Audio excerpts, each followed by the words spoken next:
काहे बनवावेली इनकर शौक भी हो सकता, मजबूरी हो सकता।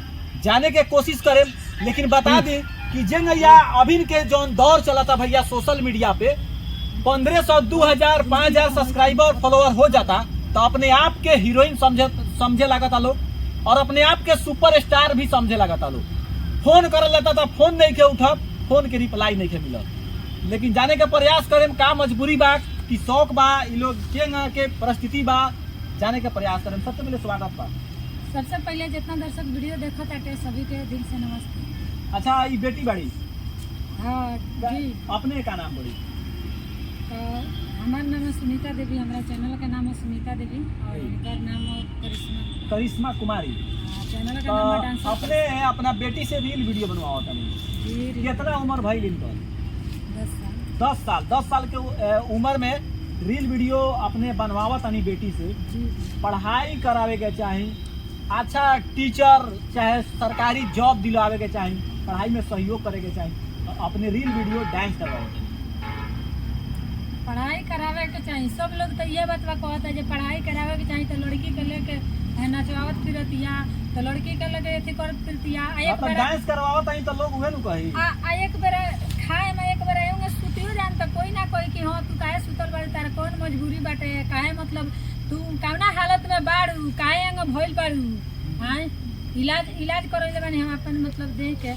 तो हम हर बात हम सोशल मीडिया पे बताई, कथी बताई अपन प्राइवेट। तो बेटी के पढ़ावे खातिर सरकारी विद्यालय बाव में फीस थोड़े लागला, पैसा थोड़े लागला, फ्री में पढ़ाई वाला सरकारी विद्यालय में भेज दे, तुम पढ़ लेती होई जा। सरकारी विद्यालय में हर चीज थोड़ी सरकार दे दी। कॉपी बोइल, कलम बोइल, हर चीज बा, कपड़ा लाता सब चीज सरकार तो सरकार के तरफ से मिलेला। ठीक बा, किताब सरकार के तरफ से मिलता, लेकिन ओकरा पीछे भी बहुत मजबूरी बाटे, बहुत हम लोग का परेशानी बा। मजबूरी बा अपने के कि अपना बेटी से रील वीडियो बनाओ तनी, मजबूरी बताइए। हमारे मजबूरी बाटे, जितना मजबूरी बा उतना तो हम बता ना पाए, ऐसे कि हर बात हम का बताई। शॉर्टकट में बता दी, शॉर्टकट में बता। लेकिन हम इंटरव्यू भी देवे के ना चाहत रहनी, हमरा चांदनी जी बुलाइली जबरदस्ती, तो हम आ गई नहीं है। लेकिन हमरा इतना मजबूरी बाटे कि हम बिछाना पर सुतर रहनी, हमार तबियत हमको बिल्कुल ठीक नहीं थे।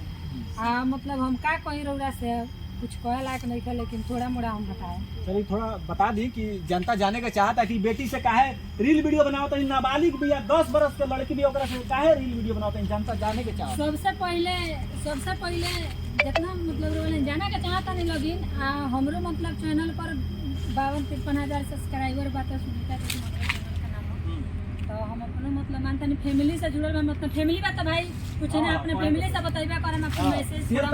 हां थोड़ा मोड़ा हम बताओ तनी, तो ये मतलब जाना के चाहता नहीं हम बताओ तनी। कोई बात मतलब ना गांव में का कहला ना घर ना सरे में खी, तो ये सब तो हमारा रहे ना। ठीक बा, ये सब ना रहे तो मतलब कुछ कर्जा हो गई बा, घड़ारी के जमीन खरीद लेनी, माने लइका बाड़ा से दूगो तो कहनी कि जौन गत हमरा बाबू गत हमरा लइका के ना होखे, इतना चटाई बिछावे के भी जगह ना रहे सूते के, तो हम घड़ारी का जमीन किन्नी, वो जमीन किन्नी तो मैंने 1 कट्ठा एक जगह 10 दूर एक जगह तो जमीन तो भाई किन लेनी, जमीन हो गई। लेकिन वो जमीन किन्नी का कोई नहीं कर्जा काट के किन्नी। अब जहाँ 2 लाख कर्जा करनी तहाँ 10 लाख भरनी। यानी कि ब्याज बढ़ता। लॉकडाउन जब कोरोना इतना दिन बितला भइल तब से अभी ब्याज भरता नहीं, भरते अभी ले भरता नहीं, अभी ले नैका सधल। हम ऐसा आदमी हई जो भले मेहरारू हई, लेकिन हम हमारे जबान का पक्का हई। वो पैसा मांगलन तो उनका से उनका लेके देनी, उनका से उनका लेके देनी, अभी हम कर्जा ढोता नहीं। लेकिन हमारे पीछे बहुत मजबूरी बा, मानता नहीं 4 गो लड़के बाद हम मालिक कमानी, बहुत अच्छा खासा कमानी, बहुत बढ़िया कमानी तबे तो मैंने घर भी बना लेनी, जमीन भी मैंने किन लेनी।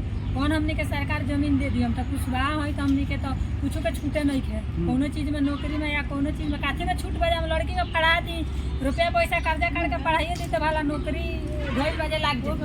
पैसा लोग के नौकरियां नहीं के बताई। एबरा रील वीडियो बनवावा तानी हां यान भैया, लड़की के शादी करे के जब उम्र होई इंगरा से शादी के करी। हां देखिए, पहले तो हम शादी के बारे में थोड़ा सोचता नहीं, अभी तो अपन लड़की के भविष्य काहे खराब करता है। हां अभी नचवावा तनी, एकरा से डांस करवावा तनी तो लोग नचनिया बोलते हुई लेकिन नचनिया कबो हीरोइन ना हो या हीरोइन कबो नचनिया ना हो। जितना हीरोइन वाला प्रधानमंत्री कहल जाला, जे डांस करेला, जे नाचेला ओकरा के प्रधानमंत्री कहल जाला। जितना भोजपुरी इंडस्ट्री में हीरोइन वाला के ना नाचेला रौरा बताइए। अचरा से ना नाचली, नाचेली तो ओकरा के नचनिया लोग कहबे करला। अचरा से ना नाचली, आई रहली बेतिया गरिमा शिकारी बोलैले रहली तो बेतिया आई रहली तो साफा मने मतलब कहल आज बेतिया जा लाग